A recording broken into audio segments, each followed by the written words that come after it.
Thanks so much. I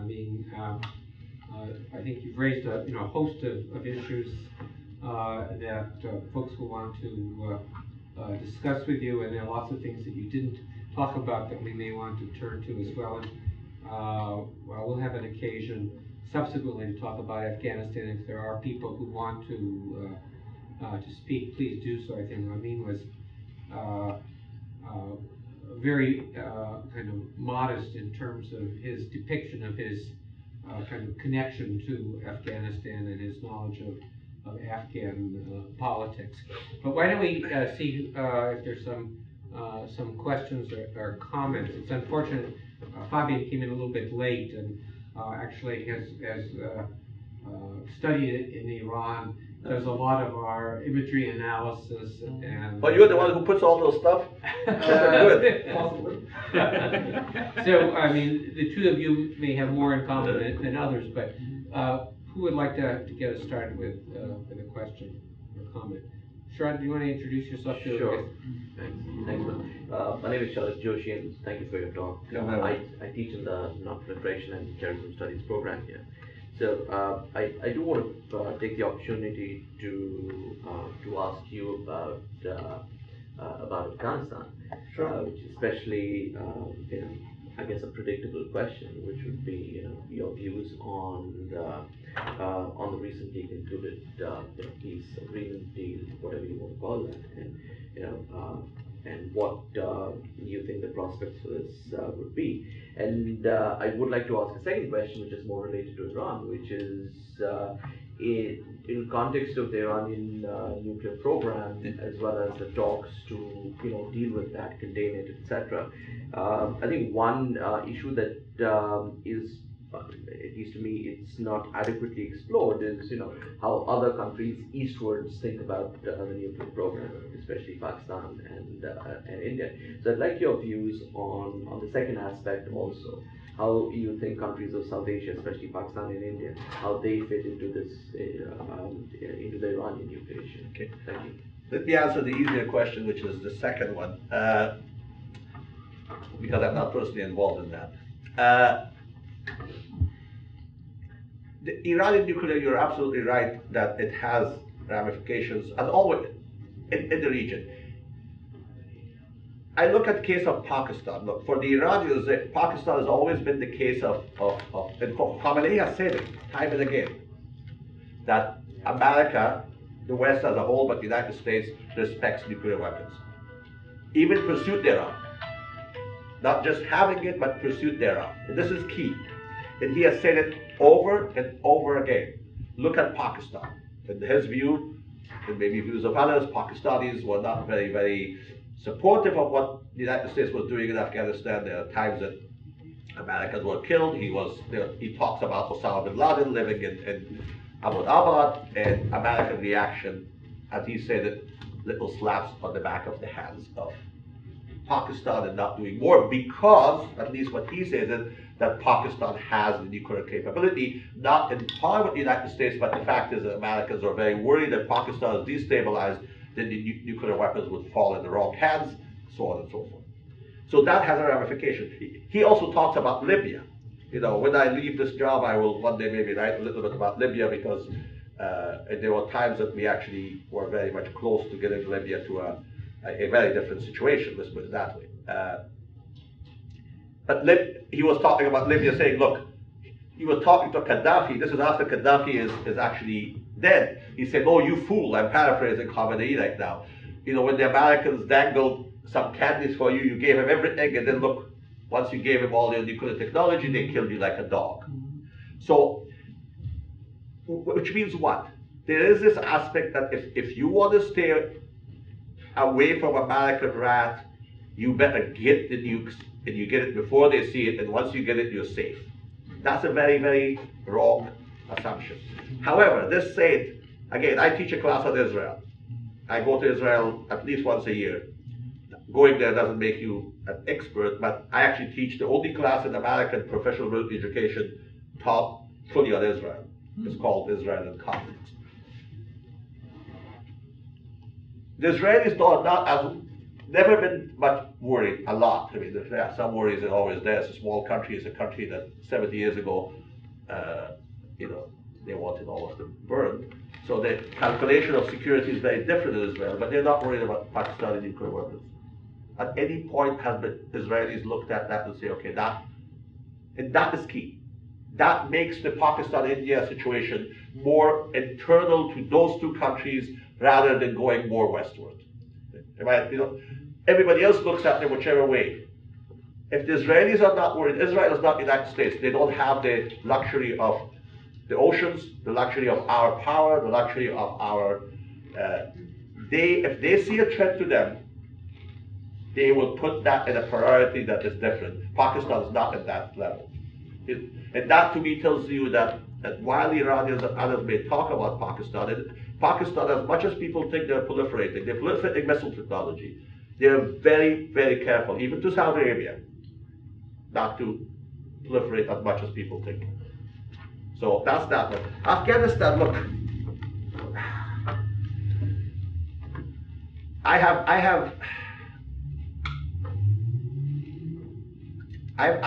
always like peace. I don't think right now, how should I say this without walking on thin ice? I don't know if we are really having a strategy. Turn the video off? No, it doesn't matter. I don't think we are doing I stay away from that. I can be pretty involved if I want to. I have a lot of family. My family was quite involved in Afghanistan. We are no longer. Somebody called me a dinosaur. An Afghan official, actually, Amrullah Saleh. He saw me in an elevator. He said, "Oh, you're a dinosaur." I said, "What do you mean?" He said, "You're extinct." I said, "Yeah, maybe." So I'm an extinct. My family is extinct. They made it extinct partially. So in 1979. So yeah. But so the personal side aside, I think Afghanistan is we have overinvested in there, no question about it. I have written it, I can share with you, I'll give you my card and I'll send you something that Afghans were very upset. I wrote something in War on Rocks or one of those defense things, long time ago, 2014 or 13, 1 in 10, 1 in 14, I said we should leave Afghanistan, period. I still say that, but not leave in what way? We should have made it into a transactional agreement rather than a pursuit of bringing democracy and women's rights. By the way, my hero is my mother, so I like women's rights. I'm a feminist, all that good stuff. But that's not why American taxpayers and American military personnel went to Afghanistan. We did not go there to bring about women's rights movement. And therefore, I think we miscalculated. And Europeans, when you look at that, I've been to almost 8 of the NATO countries with their militaries, Italy included, Romania, Croatia, Poland, Czech Republic, Georgia, with them, staying with them for a long time. They're also, when you look at their policies, and I don't talk about other foreign countries here, especially not in a forum like that, they're also confused. There has been this perpetual confusion why we are there. So therefore, an end had to be found. The question I have is what end? Is the end to justify means on a timeline that is good for us? When I say us, I don't want to say this president or that president, us, the United States, or is it conducted in a way that it actually looks at the military and political realities and takes count of that and gives Afghanistan a choice, not transactional choice, with a very, very firm time limit? Myself, I think we should do that right now. When we are talking directly with the number 2 of the Taliban on the phone, that gives them a legitimacy. And here I say it, we are not doing that to the president of Afghanistan, who's already, he and his number 2 are fighting.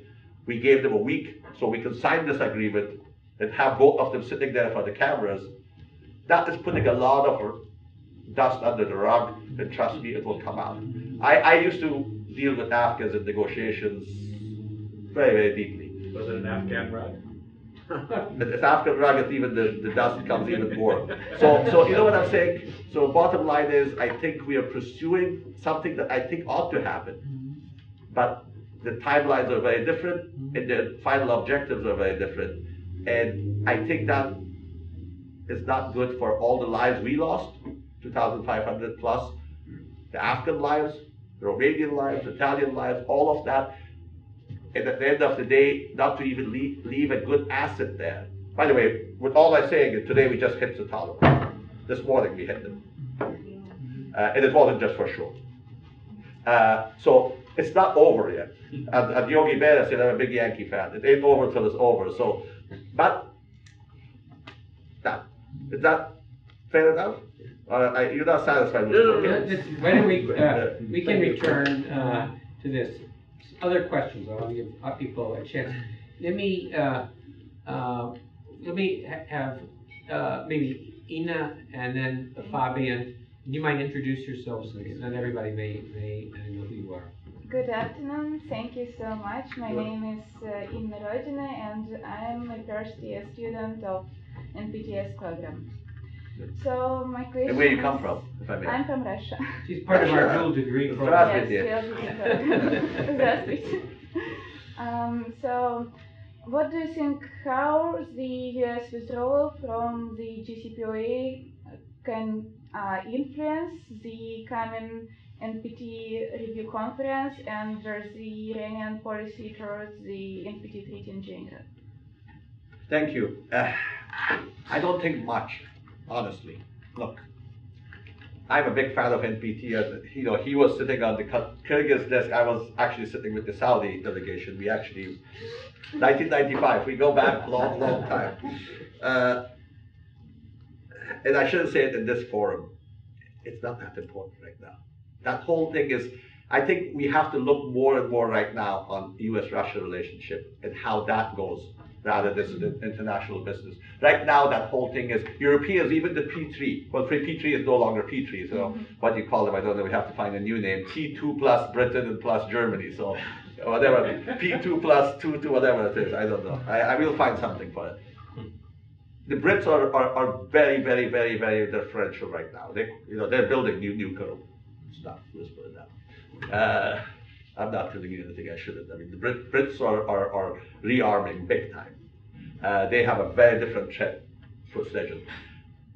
The regime is important for a lot of these countries because they look at the utility of it in not spreading beyond those number of countries that everybody had looked at. Goes back to your question about Pakistan and India. Except the countries that we always looked at, there has been more denuclearization than nuclearization. There's this whole idea that in the Gulf we may get some nuclear-powered countries. Those will be more made by somebody in there or imported rather than domestically produced. So I don't think there's a worry about that. I'm not saying NPT is not important. It's how NPT is used in the sense of, NPT is, there are other articles, which is denuclearization, let's put it that way. We're going totally against that right now. In Russia, who you blame doesn't matter. We are doing it, the Russians are doing it, the Chinese are doing it. The French are the only ones who say, look, for a while we're going to hold, but they're not going to hold for a long time. The British are doing it. The countries with opacity are doing it. It's a lot of, unfortunately, and I think CTBT is about to go out the door again, you can say that. There are certain countries that want to test certain things, and you're going to have not a full-fledged testing, but so I think best we can do is to show a support for it by words. Iran doesn't have a lot of friends. Even Russia is not a friend right now. It's not. But you think, and you know maybe more about what's happening. On Syria, they're right now literally on loggerheads. And I think Iran took a much bigger bite than they thought they could. The sympathy is not as much right now. So I don't think it's going to be that important. I think the most important thing right now for me is what the United States and Russia will do in that forum. How they talk to each other, what they write, and where we go from there. That's the dangerous part, and I think that's the most important one. The rest of it right now, there's not much we can do other than put some good flowery language on it. Sorry, I'm becoming much more of a realist in these things from what I see things. And for me, is that if Moscow and Washington can agree on certain parameters, on testing, on what type of weapons we're going to use, and to what type of platforms, that's going to be a step forward. Otherwise, Iran is not going to be much. You hear a lot about it, but it doesn't matter. But at the same time, the problem of the establishment of WMD zone in the Middle East is one of the crucial at this conference, I think, and that's why the policy of Iran does matter. Look, I'm not an Israeli citizen, as I told you. I teach about that country, and I got. You think Israel is going to do denuclearize right now because it's not going to happen. So, by the way, they don't have it.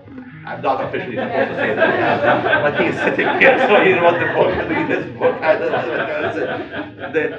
know. Again, I hate to say it in a forum again where there are students and they're pursuing it. It is not going to happen right now. We have to look at avenues. If we go the same direction, I actually represented Saudi Arabia in 1995. We'll go look at the names and you see my name there. I know the whole thing about the Middle East. That is all good. Again, I don't want to say you should abandon it. Let's look at the realities on the ground. Either the Iranians say that we're going to torch Israel down into the days of God knows what they want to do. Not that they can. Thankfully, they can. Look at Israeli politics on the ground, and you think they're going to come and say, okay, well, we're going to be nice and give up our whatever they don't have? No, they're now talking about it more. Candidates in Israeli politics are breaking the taboos of since 1960s. They're talking about it openly, not openly, but enough that we know what they're talking about. So it's dead on arrival. The whole Middle East nuclear thing means for Iranians, officially to Israel to denuclearize, unofficially, if they have it, why shouldn't we have it? That's how we read it. So what are you going to do with that? Pursue it. Do it. It's good. It's good. No, I'm not. Look, I'm a peace negotiator. In my office, if you look up behind me, I made it actually in Israel. It says Matthew 5:9. Blessed are the peacemakers, for they shall be called sons of God. I do believe in it. I do believe in talks, and this is why what you said. I think peace is a very important thing to do it. But right now, we have to be a little bit more sincere about what really is going on in the world. And as I said, I go back. We need to make sure the Russians and us have a dialogue beyond what is really going on right now, which is very destructive for everybody. And the rest of it right now is just, I hate to say it, it's outside noise. That is key. Again, here's the guru. Israel is not going to give up its weapons. If you think about that, then I can think I will fly and go and sit in. It's not going to happen. They don't have it anyway, so what they're going to give up if they don't have it? Sir, go ahead. First, thank you so much for your talk. My name is Fabian. I'm a research associate here, focusing mostly on Iran missile proliferation. And my question would be, what do you think about Iranian nuclear strategy in general, nuclear hedging, and whether there might be the chance of a substantial change over the coming months, years, etc.? Change in the strategy or change in the system? I would say change in the strategy of hedging, instead perhaps going for full-out weaponization. That's very good. That's what I work here, by the way. Actually, one of our students like yourself and I published something on the Non-Proliferation Review long time ago. He's now a very good diplomat of ours. Look at I'm glad somebody's looking at their missiles, because for Iran, missiles, as you know, I'm sure, works much different than just a delivery system. It's a political game too. Iran has always pursued the nuclear as a nuclear option, even the pursuit thereof, as I said, because they thought that would safeguard the regime. I don't think Iran wants to destroy Israel. They are not suicidal. They have seen that. We just killed their number 2 guy. Khamenei was literally crying. I don't know if you saw the funeral. That wasn't, that was real tears, as far as I'm concerned. What did they do? I can't go to certain countries right now because I'm barred, because they don't like me, to be honest, just full disclosure. So we don't go places because they can whack us, so we don't stay away from being whacked. But other than that, what have they done? but they're very, very aware of their potential. So it's not, this weapon is not against Israel or the United States. It's that they think that if they have it, again, goes back to the first question. Look, Pakistan has it, nobody touches it, we don't touch it. If that acceptance change, they have to accept that the United States is not here to change this regime. That, I don't think, is sitting in there. Obama has came in, as Khamenei said, Obama is wearing a velvet glove and Trump is coming in with fist. I'll say something that you might think that is totally ridiculous. Their policies are not that different. The language is different. The coercion is different. Because there's coercion without diplomacy. But there is diplomacy. The diplomacy basically says that do not interfere in Syria. Do not interfere in Iraq. They say, well, if we don't interfere in Iraq, you're going to come closer to us and destroy our regime.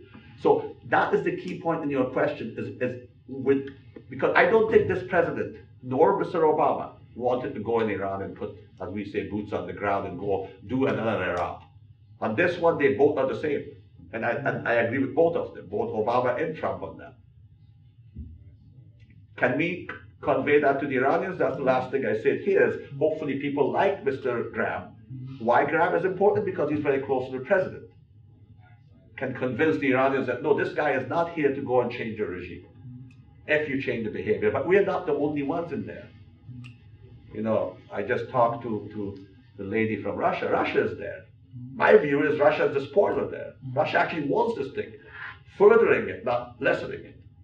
The more United States and Iran are on loggerhead, the more benefit Russia will gain every single day. And I can tell you about why that is there. So, as long as that threat is not removed, or there's another threat that's bigger, then that comes from the Iranian people themselves. Rioting more. You can kill and rape so many people, then after that, you have to act. Then in that case, what you have is they may pursue, okay, there's not a lot of good options, we can sit down and talk to these people. But that is a change of total trajectory change. Is it possible? Yes, it is. That you actually curtail, not relationship with Hezbollah, that goes before the Islamic Republic.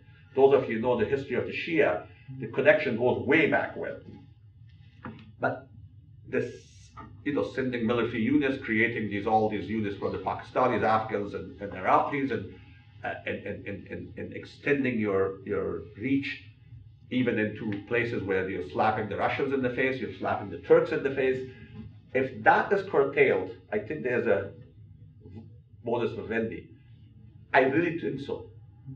The people like Mr. Bolton out of the picture who pursued that aspect of the military option, then you have a chance. Then the key again goes back to your expertise is missiles. Iranians need to stop messaging on missiles.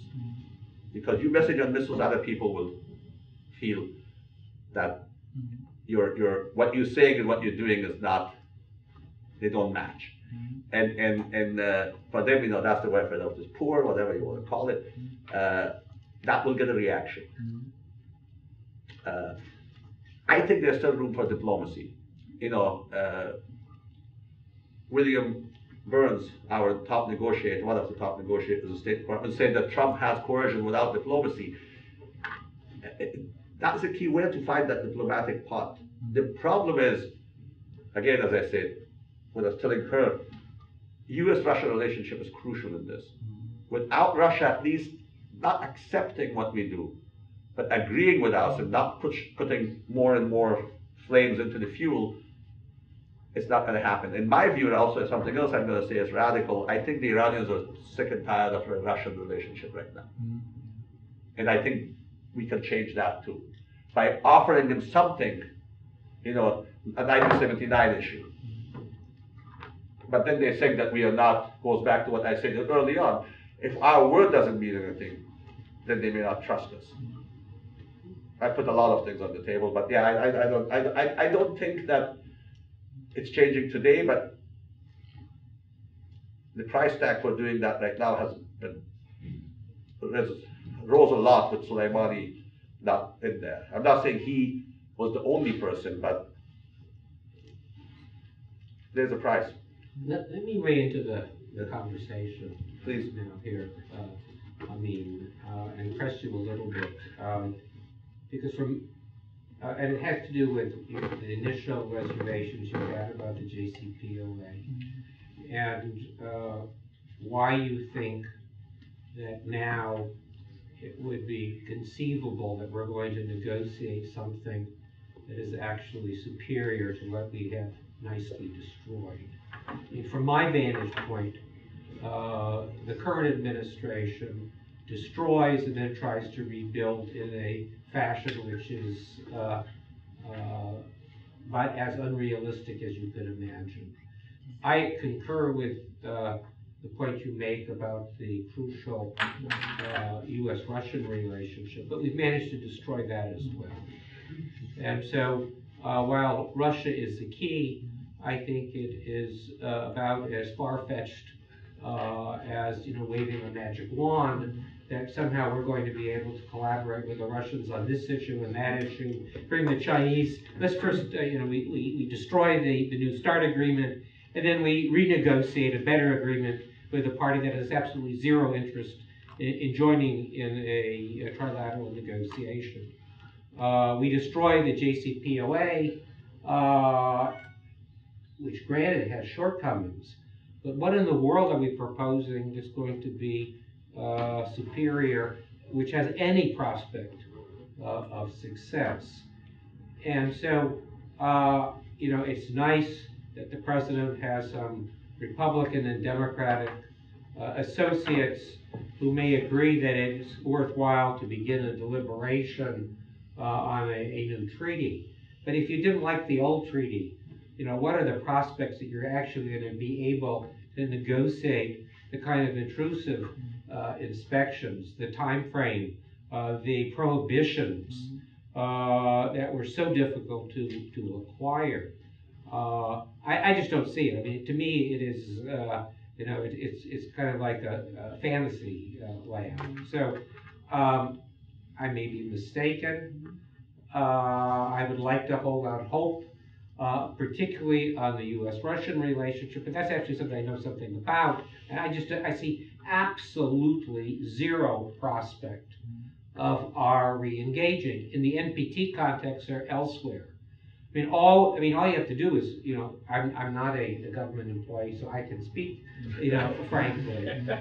Look at the statements by the individual in the U.S. Department of State who is usually held out as the realist, the one knowledgeable figure, someone who actually has experience in the arms control realm, Chris Ford. Maybe he's maneuvering for an appointment as undersecretary, and it's necessary to badmouth the arms control community, the Russians, the Chinese, but he's doing it in spades.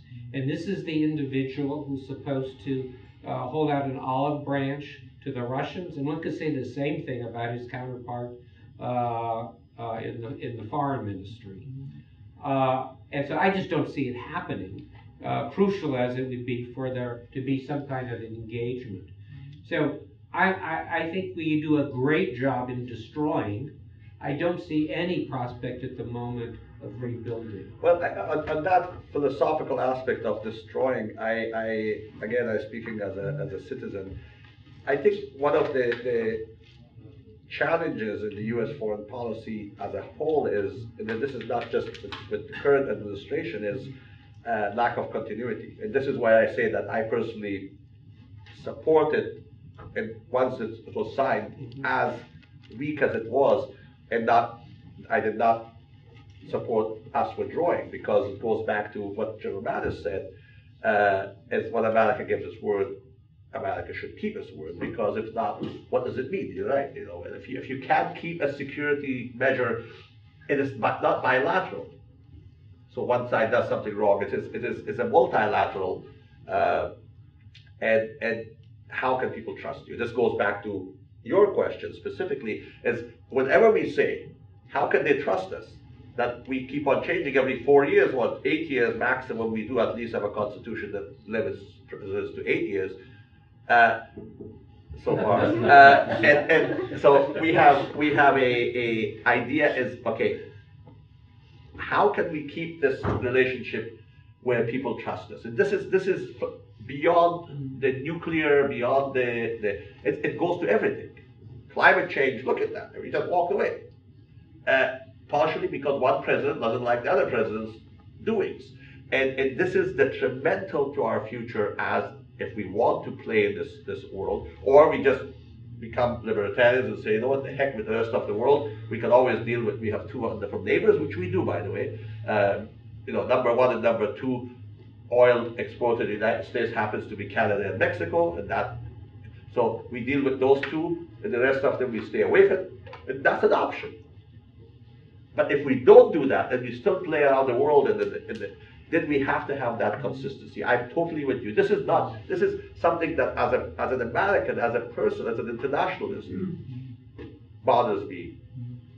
And I don't have an answer for that. And I don't think this is just because of one individual or the other. They keep on undoing the one they did the other one. Here, at least it was done a little bit an exaggeration, but that is you basically tie your own hands. And in my view, as you move forward, and you want to try to tell the Iranians, look, if you do this, whatever that is, even Pompeo's 12 points, some of those, of course, Iranians will never accept, but let's say the interference and the missiles, those are the 2 keys. I think those are the 2 keys in my view.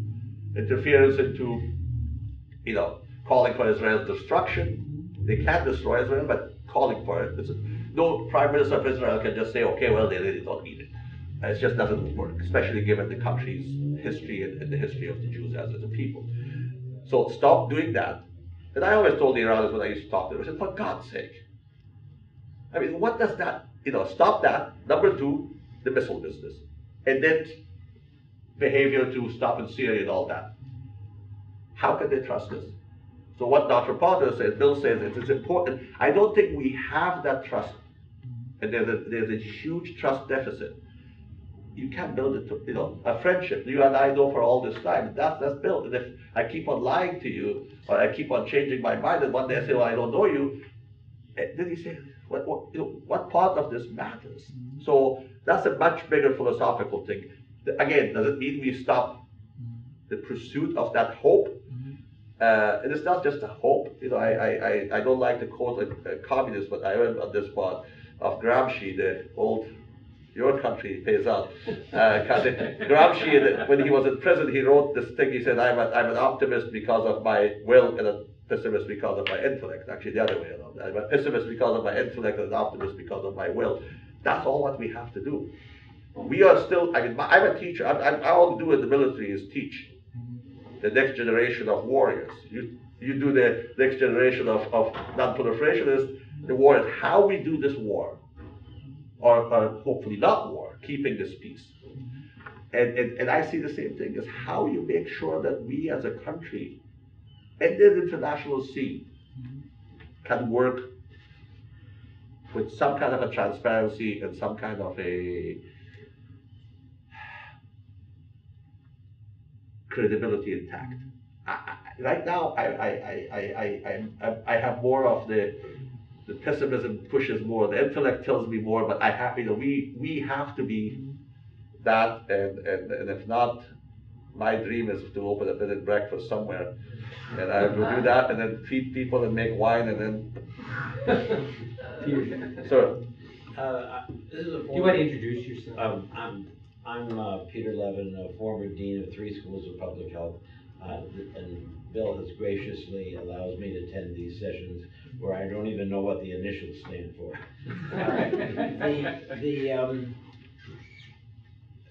Are my assumptions behind this question correct? Iran has a very large standing army, which they have not used since the Iran-Iraq war. They have ethnic divisions in the country, which we Americans pay no attention to at all. And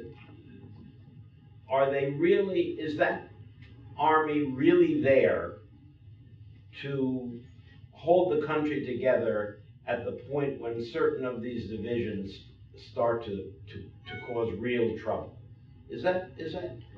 Why do they have an army of that size?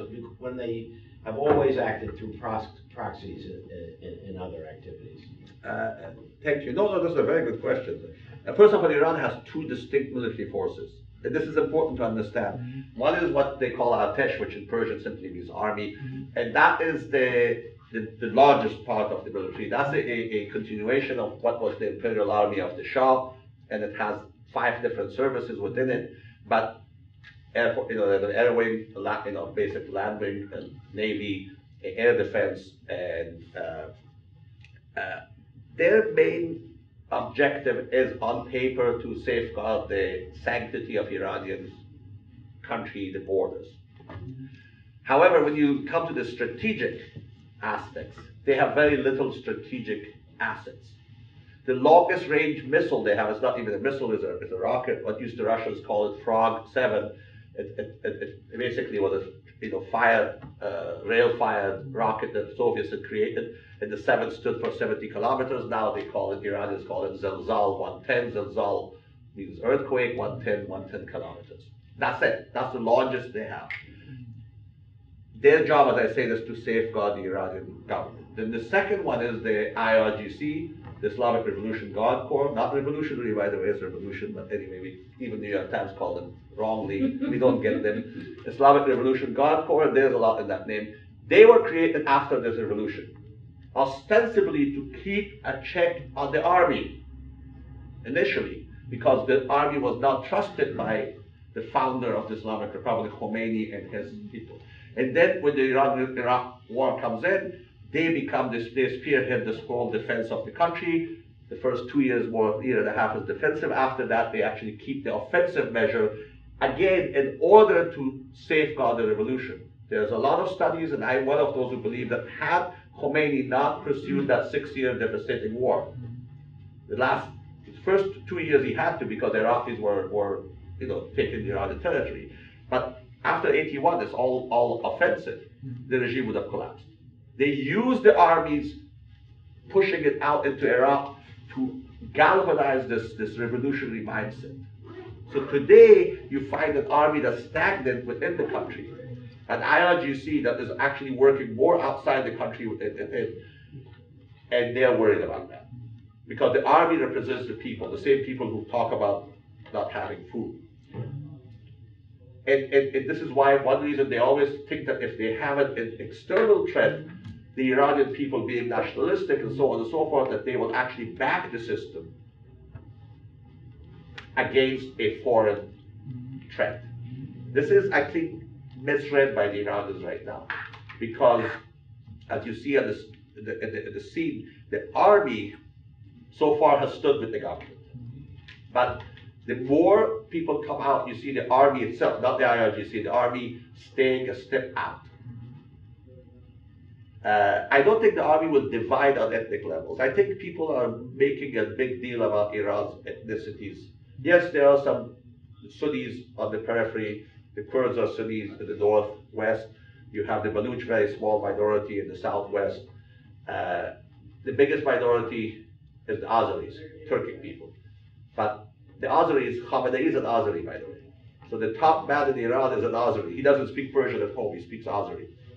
So it's not that, yes, the Persianates, those who speak Persian language, like France, Iran was able to bring in the Persian language as the language of everybody. I don't think the divisions, I know there are some folks in Washington and some in other countries who try to divide Iran on ethnic lines. My personal view is that's a wrong way to go.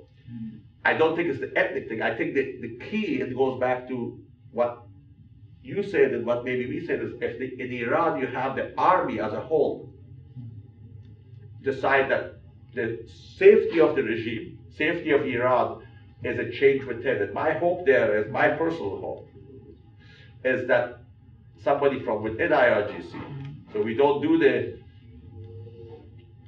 batification, which we did in Iraq, learning from those mistakes, that somebody in Iran comes up and changes behavior in a way that is actually measurable. I don't think we or anybody else should think of dividing Iran, but strengthening Iran, and that will help. Because when Iran was strong in the 60s and 70s, it was actually the best ally we had, the best ally Israel had. So that is possible. That's not the dream world. I'm not saying we should go back to those days when Moshe Dayan was paraded in the streets of Tehran as a hero. That's not needed, but as long as they don't threaten each other. Yeah, he actually went to Iran after 67, and he was given not the hero's welcome, but pretty big welcome. So I don't think that is the key. The key is that Iran becomes a country that fits within its own borders and not pursue the dreams of Korush, the Zionists. Is that possible? I think there I'm hopeful. Giving their dignity, giving their big country. But this whole talk of dividing Iran on ethnic lines, that makes them even more paranoid, that they ought to become paranoid, that people want to divide them on ethnic lines or whatever. So I don't think that the army is too big, because the last question is because if they were not too big, they would be on the street in the long list of 32% unemployment. So the military just basically keeps them. Those are not, most of Iranian regular army is not very well trained. Their father, if something happens, what they're going to do is they're going to swarm. That's what they do. They train for swarming. They have these little motorcycles with one rudimentary anti-aircraft missile, shoulder fire. And the idea is that when aircraft comes in, we're going to send 1,000 of them and maybe one hits. Same thing with ships. I go abroad on board some, I have some pictures for you, but I decided not to use, on board some carriers here and there.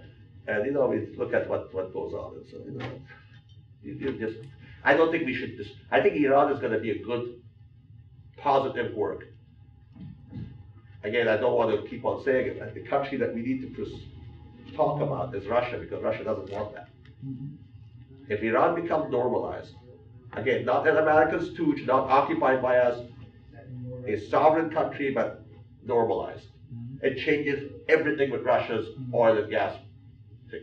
One night, Iran is one country that makes all Central Asia, the Caucasus, the Caspian, accessible to the outside world. Just like that. It was one country that does not want that. Look at the map of the world. How can we do that? So I'll take, I think, maybe two last questions. Maybe we'll take them together because we only have about 5 minutes. So I see both Nikita and if you'd like to also ask your question, and then we'll give Amin, Dr. Tarzi a chance to respond. So if you could mention who you are and then ask your question, that would be great. My name is Nikita Diktyov. I'm a student of dual degree master program between GIMO in Moscow and MIDS. Fantastic. Non-proliferation studies. My question is more about possible political changes within Iran. So currently, first round of parliamentary election was held in Iran, and we can see that conservatives are getting more places in parliament, and next year there is a possibility that conservatives will win the presidential election. Yeah. So will these conservative victories automatically change foreign policy of the country, or we shouldn't pay much attention to this, and foreign policy is determined more by spiritual leader and security official from Islamic Revolutionary Guards? Thank you. Well, why don't we take the second question? Okay, please go ahead. So I just want to say, That's fine. So my name is Eric. I'm also a student here studying non-proliferation and terrorism studies, and I wanted to ask about all the aggressive actions that led up to obviously Qasem Soleimani being killed, and so at least because I've actually been doing some research in this on my own, and it seems to me that there's been indications that they believe around the spring of last year, this is being the Iranian government, believe that the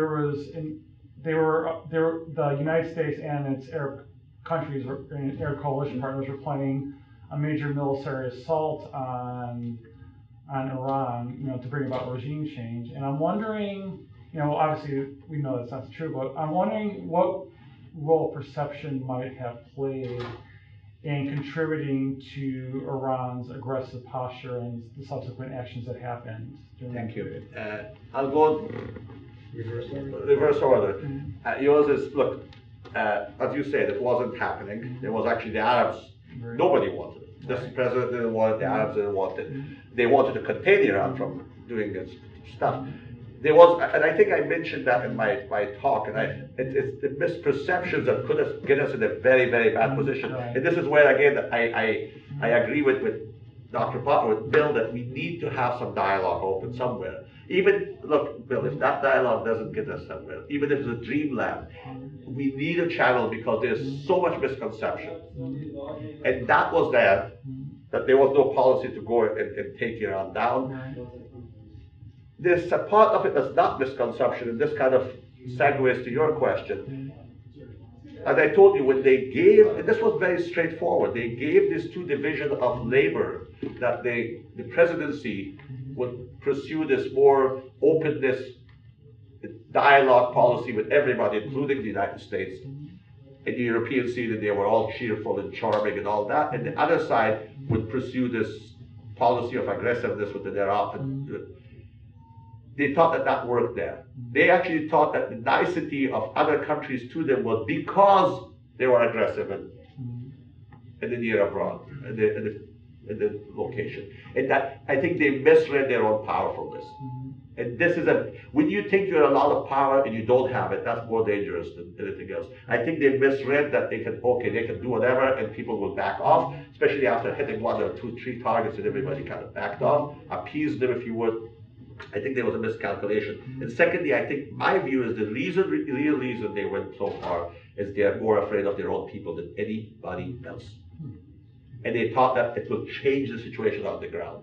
Coming back to that, look, as I said before, I say that the election that just happened, first and foremost, look at the turnout. Khamenei said that this is an Islamic obligation. This will be a slap in the face of America. And the entire history of the Islamic Republic, which is 40 years, 41 now, this is by far the lowest. Usually it hovered in the 60%, and gone all the way up to 90%, which is Khatami, 93%. This is their own numbers. Even if they're exaggerating, 42%, 25% in Tehran. I think that's a slap in the face of the regime, to use their word. They keep on using about slapping us. So I say this is a slap by their people and their own faces. And as I said, the conservative, they're happy now. They want everything. I hope the Iranians, I mean that. I sincerely, that's my culture. I hope that they go through this corona, COVID-19 as everybody else. They recover. There's a great country. I mean that. I mean it 100% fully. So the declining of the people who come to the election, that's showing that probably Obama's plan to changing the behavior is happening. It's working, exactly. But also, so the people, once they own it, to your question, so let's say they win the presidency. So now you have the Khamenei from them, you have the president, and you have the parliament. Nothing else is going to go right unless they make a deal, which will be a deal in their view of a deal of the week. Their economy is not going to take out. It's not because of us alone. It's not, sanctions are hurting a lot, but it's a lot more than the sanctions. And those of you who've been to Iran, you know what I'm talking about. It's not about sanctions alone. And they can't fix it, so I think at that point, you're going to have, and this would be the best situation, which the lady said, that within Iran there's a turnaround, not a revolution, but a change within that changes the situation such that the Iranians find somebody who actually is more responsible. I mean, I think the classes again at 2, as you may recall. Yeah. Some of them may have to leave, and I don't want us to have so few people that you will not hear the applause here. So please accept, my appreciation for your coming here. I hope you do that far more frequently. Please join me in thanking our speaker for a fascinating talk. Thank you so much. And if anyone of you want to contact me, I can give you a card or